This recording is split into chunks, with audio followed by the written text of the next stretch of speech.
Welcome to Allies or Enemies. This time we are looking at Mech A Dream. Our copy was provided by the publisher, but the thoughts are all our own. Mech A Dream is a 2 to 4 player worker placement game designed by Thomas Dupont and Antoni Guillen, in which players are running dream workshops.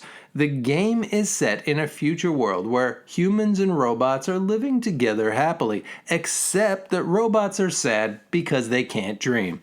So humans have created these workshops that create dreams for their robot friends. It's kind of like a reverse Blade Runner that asks, would robots enjoy dreaming of electric sheep? And like most future technology, this is done through the expenditure of electric flowers and magic ink.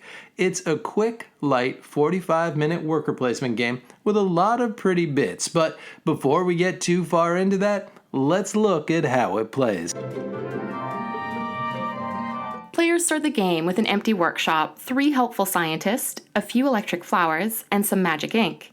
Each round, players take turns placing their scientist either in the stock room, where they get more ink and flowers, on the delivery dock, where they can spend flowers to buy the day's delivery, which is usually a mix of resources, points, and actions, or to buy a new machine, which you then place with your scientist on your conveyor belt.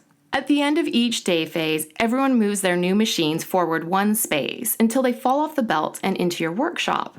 At the end of all 3 day phases, players all perform the night phase, where they run all of the completed machines in any order to do things like get more stuff or points or move more machines.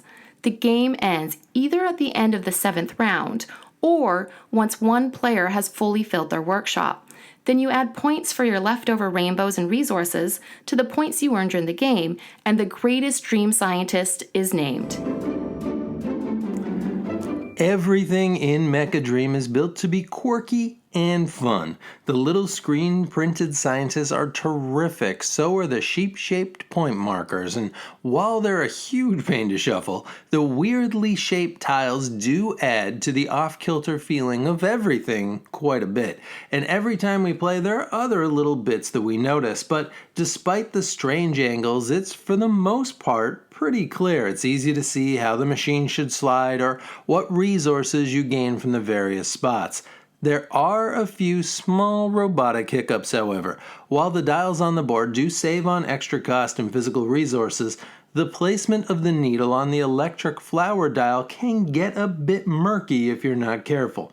Also, the scoreboard, while very whimsical, is frustratingly missing a 0 space, which means every time you pass a 10, there's a clunky moment of moving your 10 sheep and then your 1 sheep that we find strangely hard to get our heads around.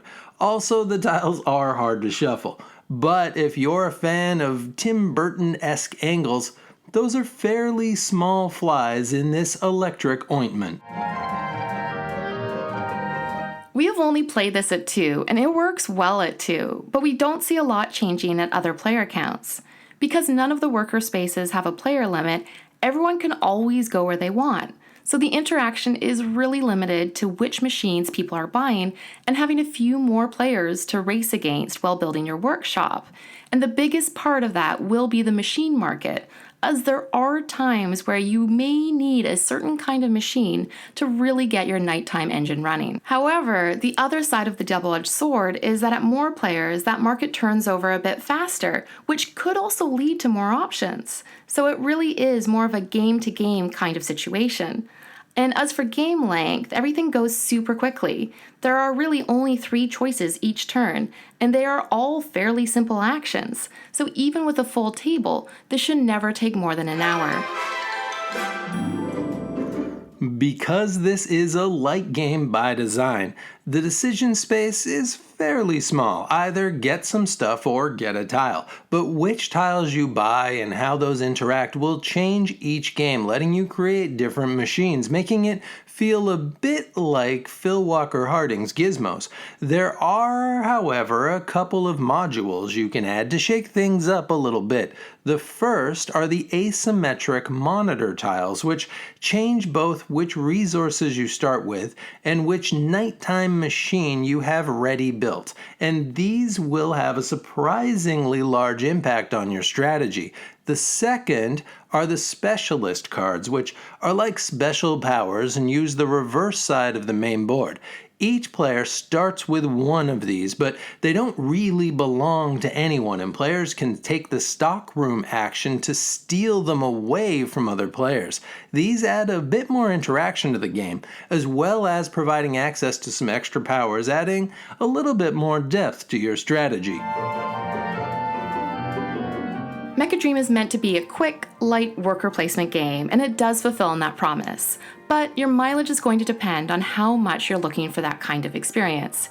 Even with that lightness, there is satisfaction to be had in making and running your nighttime machines. And players that make more efficient machines and choose their actions better will win. So there is certainly strategy at play here. But the puzzle isn't going to fully tax your brain.